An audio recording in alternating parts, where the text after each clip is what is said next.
Bismillahirrahmanirrahim. Assalamu alaikum. Welcome to Home Biology. Class 12 Biology की चिकम chapter number 23 दे पागे के यो topic को दो वाला topic को नहीं दिखी यो topic दे जो modern concept of genes. The genes पर बारे में मुझे वो है कि genes दे तो है कि इंसान पर बारे की या बल organism दे दागा पचिसम के यो character दे आगा control की the genes दो वो जी निचले control की. نمخکې د دې هیستوري چې موږ وګورو په خای به د چې د یو سره وس چې د موږ د چې بل سره په خای چې د دې جین چې بل نوم به ورکو خو اوس ولسه نوم ورکو هغه به کې ماډرن کانسپټ اف جین دا دی چې بنن سبا زمانه کې جین څه چې سو نو کانسپټ اف جینز واز गिवन بای مندل د جین په باره کې اول پسر موږ د چا ویلي موږ ته مندل ویلي کروګر مندل چې فادر اف جینټکس په دې باندې کار کوو ځکه موږ وایو چې د جین کانسپټ چې د موږ چا کړل مندل چې راکړل هغه په پی پلانټ باندې کار کوو د مټرو چې کوم بوټي دی نو ځکه وایي چې ایچ ټریټ ان پی پلانټ په پی پلانټ کې چې هر یو کریکټر دی هغه کریکټر نه مراد دا دی چې آیا د پی پلانټ چې دی دا دنګو دا چیتو د دې چې کوم ګل له هغه رنگ چې دی سپینو ګلابي او سلو نو هر یو کریکټر چې کوم په پی پلانټ کې دی از کنټرول بای سپیشل یونټ دا وایي د چې کوم په پی پلانټ باندې ایکسپریمنټ کولې په چې کوم د 7 کریکټرز چې هغه منتخب کړو بیا به دا وایي چې په پی پلانټ کې هر یو کریکټر چې دی هغه په یو سپیشل یونټ باندې دی کنټرول کیږي پی پلانټ ما تاسو ته وایي د کار کوو په دې کې د مټر کوم دانه دا د هغه چې کوم سایز او د هغه چې کوم کلر او د هغه چې کوم شیپ او یا د مټر کوم پلې دی یا د دې بوټي کوم قد چې دی هغه دنګ دی چې دی دا ټول خبرې چې دي د دې ټریټس کنټرول کول لپاره مندل دا وایي چې دا سو کنټرول دی دا سپیشل یونټس دي هغه سپیشل یونټ ته یو نوم ویل کېږي ایلیمنټن آن فیکټرز مخکې وته دا نوم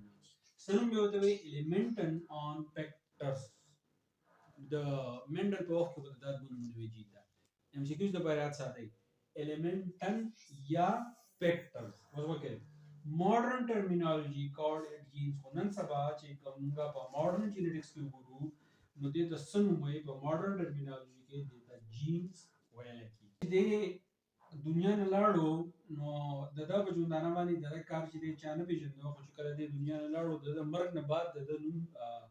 د نوم پیدا شو او دغه کار چې خلکو پیژنو 1900 نه بعد د جاب از سټیل کنټینیو په دې جین باندې خلکو کار چې هغه جاری ساتي په ایلیمنټر باندې په فیکټرز باندې د منټل چې کوم ورک ته چې کوم ریسرچ کړو د دی باندې ورسته چې هم کار چې د مرګ نه بعد چې خلکو پیژنو نو به دا وی gene is composed of nucleotides gene چې دی موږ وایو چې جین دی دا جین د څه نه جوړ دی دا د نیوکلیوټاید نه چې دی جوړ دی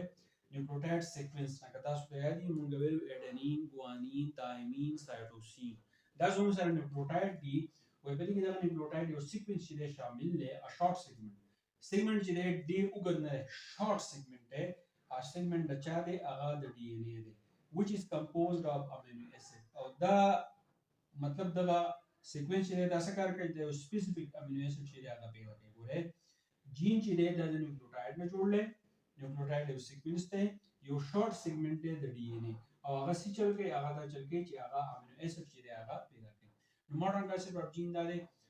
چې کانسپټ اف جین چې موږ منټل لا کړی دی هغه دا خبره کوله چې په پی پلانټ کې یو کریکټر چې دی کنټرول کیږي په سپیشل یونټس باندې هغه سپیشل یونټس چې د ایلیمنټل نوم ورکو فیکټرز نوم چې هغه ورکو او په ماډرن ټرمینالوژي کې د جینز وایي د 1900 نه بعد د کار چې خلکو او پیژنو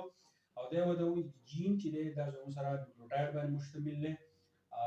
دا یو شارټ سیگمنٹ دی د ډي ان اے او چې دا امینو اسید چې هغه جوړي او وروسته بیا د کریکټر چې هغه کنټرول کوي نو دا و ماډرن کانسپټ اف جین په دې وجه تاسو ته